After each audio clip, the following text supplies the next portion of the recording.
Hi, this is Angela, and just coming back from the Mind Body Spirit Festival yesterday. So, thank you everyone who was able to experience the Ananda Soma. And today I'm sharing on something that came to me after being at the festival and watching the stall holders working so hard to do everything, the security people, the convention centre people, and everything like putting together the festival. Like when you're there at the beginning of the festival, before everything's set up, it's just an empty space, and then people will come to put up the stalls. That's one crew, and then there's some security people to make sure everybody's working safely. And then there's a centre who has their staff that make everything secure and tell everybody where to go and organise everything for us and make sure we have all the equipment to move everything from the trucks and the vans. And then there are people who are actually part of the festival and setting up. And so I got to see from beginning to end, the creation of something from nothing and the dismantling, and all the stall holders who work so hard. Some of them come from out of state.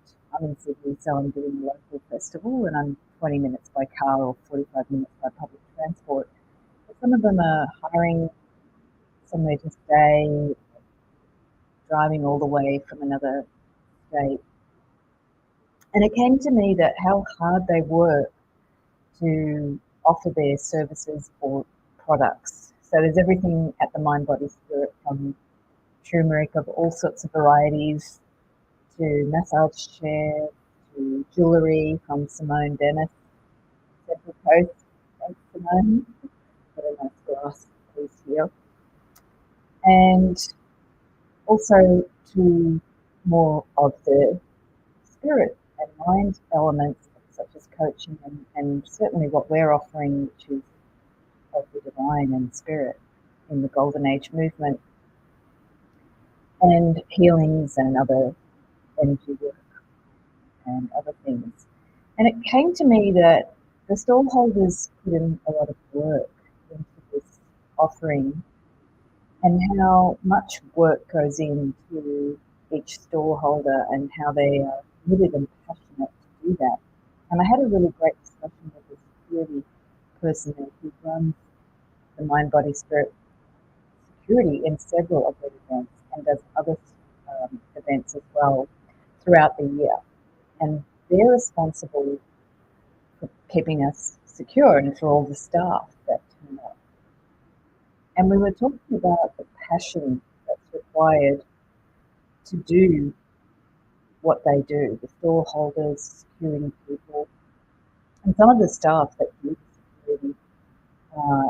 They're casual workers, so they may not have a different perception of their job. They may not be as passionate, and they may, because casual workers in Australia are kind of considered by different organisations to be dispensable, not by this organisation, through the convention centre and through the conference setups, but through some organisations, casual workers are not treated in the same way because they don't have the same relationship to the job. They may be looking at work differently because they may come to work only because of the dollar amount. There's no passion about work. And if they can get work in another situation, they may take that offer. So casual workers in Australia is different to what it was 20, 30 years ago. Now a lot of casual workers, they don't have the benefits of getting secure pay if they're sick. That was always the same years ago. But you also might not get the guaranteed work. So some casual workers start to look at it as a way to sort of see where they can get better money, and they may say yes to some work, but then they'll go and take another job because the job per hour is better, it might be closer to where they live, and they can get a better deal. So it's kind of like instead of the job concept that we used to have, where we had a job that was secure and there was some sort of obligation to the employer, the casual worker now is starting to go, well, actually, I don't have any obligation to you, so maybe I can see if I can get a better deal. So it came to me that work is evolving in these times. And in the future, some of these jobs, like hands-on jobs to set up physical events, will always be, right? Sometimes you might be able to make things more automated, or shopping is definitely becoming automated. So maybe these in-person events may become less popular because people can get things for cheaper online, or maybe they can get a product that's not handmade. Like a lot of the mind, body, spirit festivals are handmade products. Maybe they can get something that's less has less of that handmade energy in it. And they can get something automated. So work, I found, was something that we could be evolving uh, in those times. That's something that eventually we may not need to have in the same way. And there's a lot of conversation about how AI will be replacing a lot of work. And there's a conversation that goes with it when we talk about AI replacing work. What will be the next thing that we do if we don't have to work? It's certainly not now, but in some industries it is now. And in the future, it might be 10 to 20 to 50 years where we're seeing that work is not what we know it to be now. And I started to consider with the security person, where does passion come from when you're working? Where is that passion to do anything for anyone? And it actually just comes from relationships. It's all about relationships. It's all about human relationships. And the Mind Body Spirit Festival simply just wouldn't happen without people. It wouldn't happen without relationships. How are we feeling the passion in those relationships? Whether it's someone who comes to the store, who buys some of your products or who your products, where is that passion to actually have that person have an experience? And I saw at the festival there are a lot of people looking for something, whether it's turmeric to solve their ailments, whether it's ills or their worries, or whether it's something that can trust, or with the golden age movement, which is the spiritual self, and to get a deeper feeling of something in their life. I don't know what that something is. That's the next question. If we're liberated from work in our society, what are we looking for in our lives that gives us purpose? And people have been talking about learning the purpose for decades. What is the purpose that we give ourselves lives? But it's becoming really real. Like if you're just walking around a festival and you're wondering what can you get from this place. And I saw a lot of people that looked dissatisfied. There was a lot of things that they could buy. And they always buy crystals because crystals are so exciting and beautiful. But where is that meaning of that purpose? What are they looking for as they wander around? And the people who I saw the most happy were people usually with a friend having a good chat. There were also people who were alone and just sitting there without much engagement in a social environment. So in general, the relationships are what makes the festival, and in our lives, relationships are what's gonna make the passion or the experience of meaning and purpose and love and joy in our lives. And this brings me to what is my role with the dance. And Dance for Joy, and what I've called this video the Golden Age Revolution. In the 70s, we talked about, well, certainly in Australia, about being liberated from the obligation of work. So workers' rights were something in the 70s that were about getting fair pay so you can enjoy your life. And there was a certain group in Australia in the 70s and 80s, and they still today, up 90s and onwards, who were about not really working that hard. And kind of, we called them in Australia doll bludgers, but people who didn't want to work so they could have fun. But what I'm talking about now is not that. It's not about escaping work. It's about re-perceiving the role of work in our lives. So it's actually about creating meaningful work with relationships, everything we do. And for me, Dance for Joy is not about a work experience. It's an obligation because of my obsession for people to experience the passion of themselves for themselves in their lives and the joy, the natural joy that's in themselves. It's not something that is a technique per se, it's an experience, Dance for Joy. And I have, of course, many techniques that I accumulated over time. But the original idea of Dance for Joy started when I was a child, from dreams that I had. And it was a passion for humanity to experience that their true nature, which is joy. It is love. It is oneness. It is that element of knowing that we're all different, but we're all one. And in that, there's this enormous, enormous creativity and resource for us to grow as a species. But Dance for Joy always was a happening. Whenever I teach a class, I tell it really shows up. But it's also a movement, and it's a revolution of understanding that purpose comes from our relationship to ourselves and to each other. And in the dance, that's what I discovered, that it changes each moment. I said in the class last week that each time you dance, the moment is gone after that dance class. Every class, every time you dance, that moment will never be re-experienced. And in that moment, there's enormous experience. So one person can experience themselves in multiple ways. So you might have a feeling in the dance that resonates with the body. It might, when the dance also create a new experience between the two people. And when we have a group, it creates an experience with the group.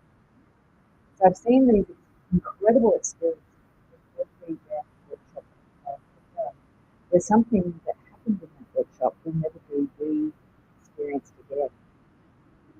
And that's what Dance for Joy is. It's a revolution of the way we look at time and ourselves and of our civilization itself, and how we can bring the moment into the moment of the dance and any moment. It could be a festival that we're experiencing, it could be a work, it could be cleaning the kitchen.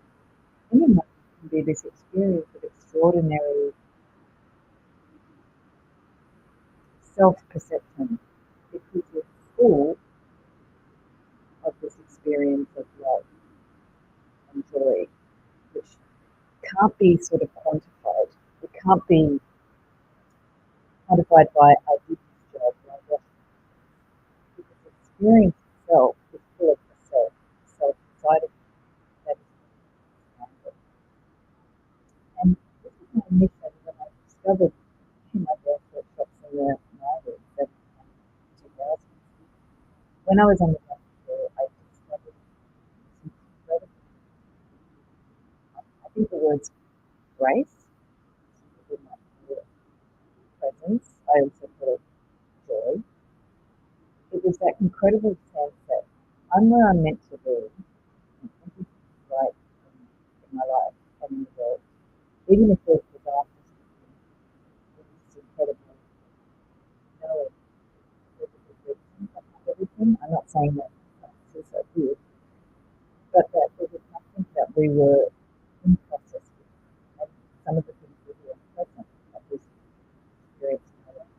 And so for me, on a personal level, yes, some of the things were unpleasant that I experienced in my life, but in that moment, there was this incredible oneness at peace with the situation, even though things could be unpleasant.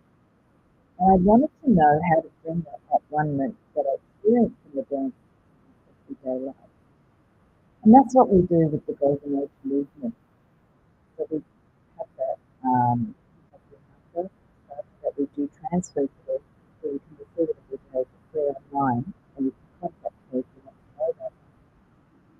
And those expanded states, once you start experiencing them over a consistent amount of time, the states become permanent. Of course, you have to do some processes to anchor around states, but we have people that have experienced permanent states of joy and love and oneness, and that's what I'm doing in the dance classes as well, giving people a taste of the state that's an actual state, that we can actually start to experience permanently, and we will. It might take 20 years to become it, but we will collectively. It's something I've known. I've dreamed. I had dreams about this as a child when I was 5 years old. So working out this, will also have this flavour of this expanded state of joy. It will happen.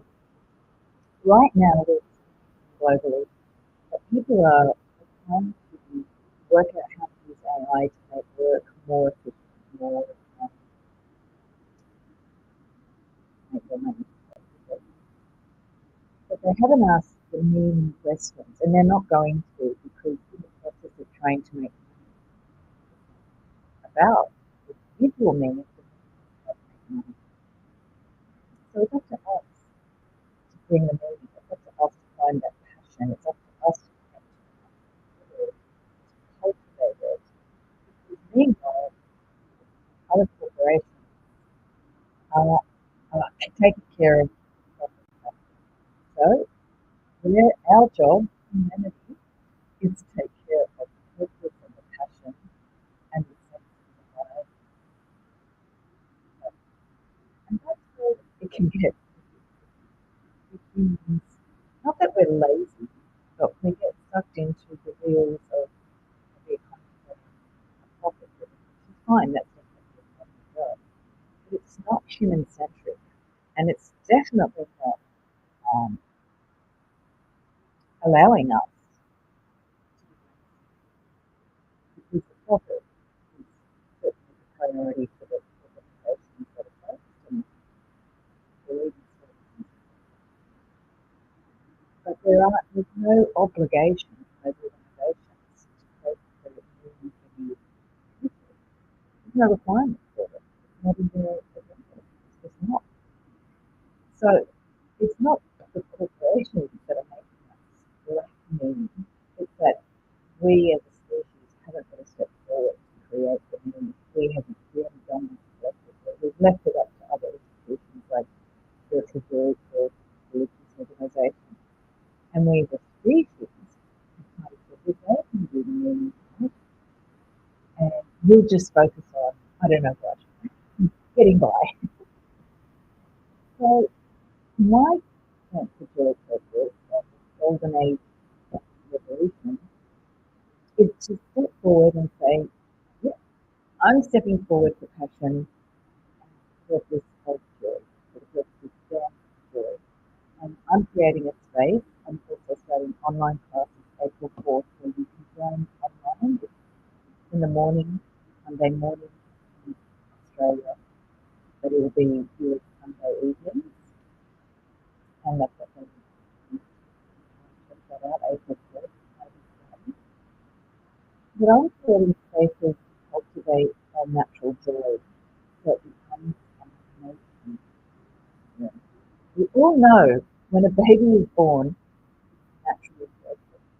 Nature to be joy and to be love. We know this, but we all see our society not there with us yet. Okay? I'm sure you all have some good experiences. I'm sure you have not human relationships. So where are you going to join into the golden age revolution where you will be liberated because our work will no longer be work. It will be coming from a place of joy and passion, purpose. And every relation, everything you experience, that passion will start to be cultivated. emanates with everything. Also things that don't fit in our lives or these relationships that we have. So what are you doing to offset that, to cultivate the natural joy?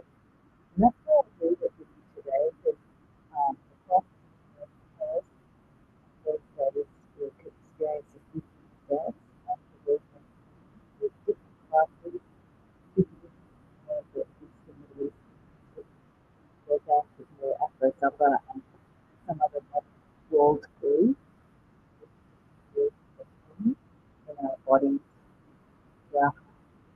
We can take it in person with me on April 4th. I'll start the online classes. So, amen.